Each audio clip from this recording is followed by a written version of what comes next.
What's going on, Raiders? Duelam here, and today we're going to be talking about the Ogryn Tribes faction and where and who you should focus on if you do pull them. And let me tell you, there are not a lot of great options in this one.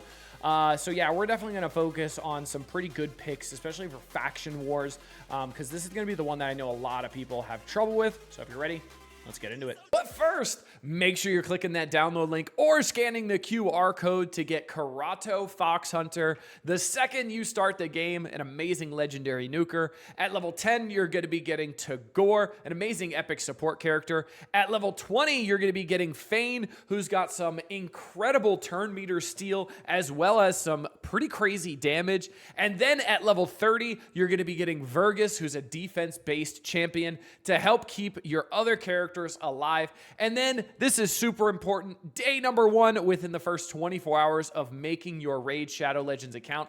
Type in promo code Monkey King to get Sun Wukong, one of the best free legendaries they have ever given. And if you're on iOS, make sure you're clicking a different link in the description to type in any promo code. All right, going over to the index. Going over to Ogryn Tribes. That's right. We don't have many options, especially in the legendary category. We've got some decent epic options. Honestly, some of the epics are better than the legendaries. We're going to start off with Uragrim. I just pulled him recently, and I'm actually pretty excited to use him, especially in Faction Wars where you see a 4.8 here. I'm very excited to use him there. He's got an increased ally speed in all battles by 20%, already solid.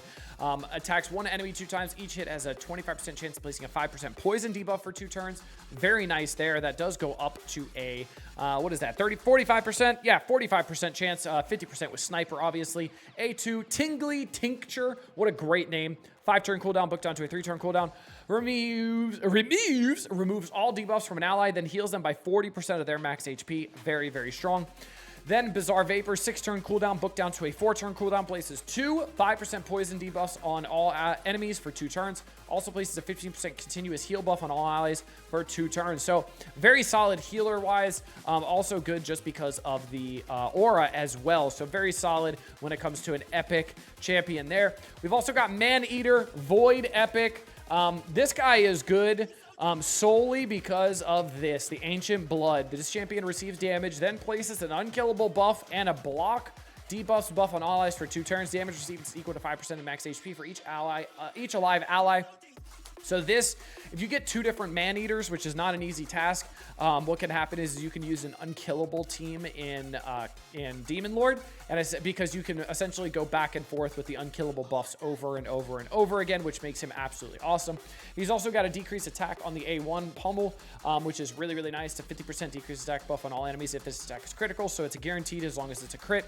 Then the A2 Siphon, 4-turn cooldown, booked down to a 3-turn cooldown, attacks 1 enemy, fully depletes the target's turn meter, fills his champion's turn meter equal to the target's lost. So very, very solid kit here, even outside just the utility of the A3 here. So very, very awesome. And then we have the aura HP in dungeons by 33%. So you see Demon Lord, 4.9%. Faction Wars, not bad as well. Some good controlling effects. Decrease attack on 1 person as well as turn meter stealage. So not too bad. And getting maybe an extra decrease attack out there. So not too bad. But yeah, he's pretty solid, but mainly because of that Man-Eater unkillable comp in Demon Lord is going to be the main reason why he is as good as he is and actually on my list. All right, next up, we can talk about Skull Crusher. Skull Crusher's not bad, right? Epic character, not too terrible. Demon Lord, Faction Wars, Fire Knights, decent everywhere else, kind of average everywhere else, bad in Spider. So let's go over it. A1 Smash, attacks 1 enemy, places a 50% heal reduction debuff if the target's defense is lower than this champion's. So not too bad there. The A2 Stonewall, 4-turn cooldown, booked down to a 3-turn cooldown, only needs 1 book as well.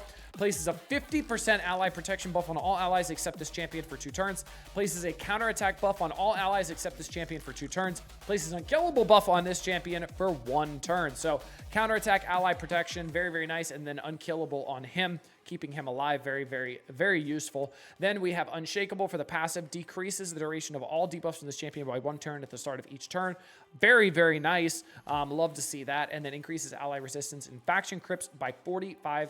Not too bad at all. He's pretty solid as well, defense-based character. We also have the Lord and Savior herself, Ugo. That's right. Ugo's absolutely nuts. I love Ugo. There's not enough good things I can say about her. She is used early, mid, late, very late, all the good things. She's absolutely awesome. A1, kind of similar to Deacon, just a single hitter instead of a double hitter. Black Hand, attacks one enemy, has a 35% chance of placing a leech debuff for 2 turns. The chance increases by 5% for each enemy alive, so that can definitely go up by what? To 55%, 60% with Sniper. Awesome. A2, Maelstrom Rack, 4-turn cooldown, booked down to a 3-turn cooldown. 75% chance, booked up to 100% chance of placing a big version of decreased defense for 2 turns, and a booked up 75% chance of placing a block buffs debuff for 2 turns. Then the chance of placing a block buffs debuff increases by 5% for each ally and each alive enemy. So again, this is good for Hydra because there's going to be multiple enemies, wave content, all that kind of stuff. So it can get up to 70%, 75% with Sniper. So very solid. Then the A3, Ugo's Bruise, 6-turn cooldown, booked down to a 4-turn cooldown. Removes all heal reduction debuffs from all allies, then removes 1 random debuff from all allies, then heals all allies by 20% of this champion's max HP. Very solid with a lot of HP. If all allies are dead, revives them with 50% HP and fills their turn meter by 50% instead. So a very strong all ally revive, but it's conditional that she has to be the last one alive. Now, what helps her be the last one alive? A, she's tanky, and B, her passive, Final Spite. Places a 30% increased speed buff and a block damage buff on this champion for 1 turn whenever this champion's last living ally is killed. That pretty much guarantees she's going to get to the A3 to be able to do that revive and the big heal and all that kind of stuff, which is really, really nice. You love to see that. You see the reviews: Hydra, Faction Wars, Arena Offense, Arena Defense, Dragon, Chimera, Demon Lord, Magic Keep, Void Keep, Ice Golems, Minotaur, all the good things. She's very, very solid. I love her kit. She is a very, very well-rounded character, still used by a lot of people endgame right now, especially for that A2. Now, we're going to talk about 3 different legendaries here. We're going to talk about Ignatius here, legendary defense-based character. The A1, Skull Rattle, attacks 1 enemy, has a 15% chance of placing a stun, booked up to a 25% chance of placing a stun debuff for 1 turn. Not too bad for an A1, 25% chance. A2, Battle Shout, 5-turn cooldown, booked down to a 4-turn cooldown. Attacks all enemies, has a 50% chance of placing a provoke debuff for 1 turn. That does get buffed up to a 75% chance. And Sniper can make it an 80% chance. So pretty solid there. AoE provoke, very, very good. 4-turn cooldown though, so not the best turn-wise, but still pretty good. Then we have Turn to Ash, 6-turn cooldown, booked down to a 5-turn cooldown, attacks all enemies, has a 75% chance, booked up to 100% chance of placing an HP burn debuff for 2 turns. This debuff cannot be resisted. So as long as you have the books, it's a guaranteed going to land, which is amazing. The aura, increase ally defense in all battles by 25%. Now, you see some of the ratings here. I don't agree with them. I think Faction Wars, very solid, especially because of the HP burn being there, as well as the provoke. I think Faction Wars just alone makes Ignatius better than what they say here in the reviews. Also, the stun on the A1 is also very solid. Not the best all-around character, but specifically for Faction Wars, if you do have Ignatius, very solid. Now, Gergo, we do have the Gergo the Augur, Void Legendary. Unfortunately, it is a Void Legendary, but pretty good. We got the aura, increase ally speed in arena battles by 30%. Very, very solid here. We have the reviews here: Arena, Faction Wars, Campaign, Void. Not really great everywhere else. Kind of just Faction Wars and Arena, right? A1, Icebreaker, attacks 1 enemy 2 times, place an extra hit if the target has freeze debuff. If they already have freeze debuff, not if they're not putting a freeze debuff out there.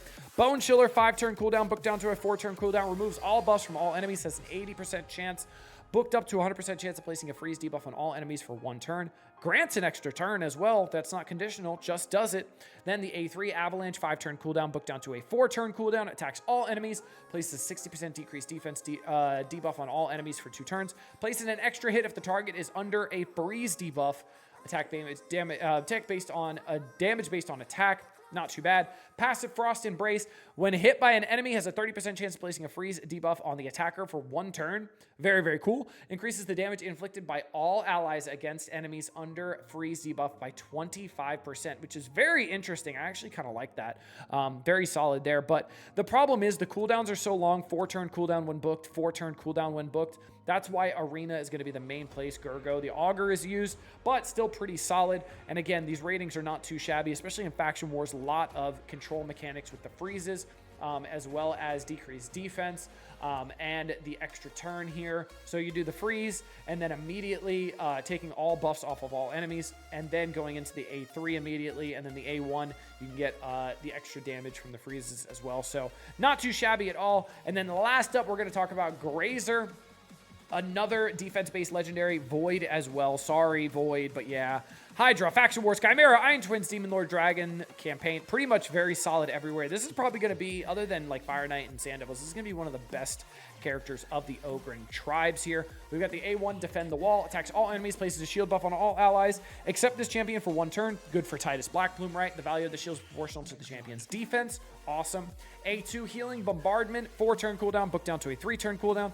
Attacks all enemies, heals this champion by 10% of the damage dealt, increases the duration of all buffs on all allies by 1 turn. That's amazing. We also have damage based on enemy max HP as well. We talked about when we talked about Sacred Order, Godseeker with enemy max HP damage. This is something we were showing here. A3, Let None Pass, 4-turn cooldown, book down to a 3-turn cooldown.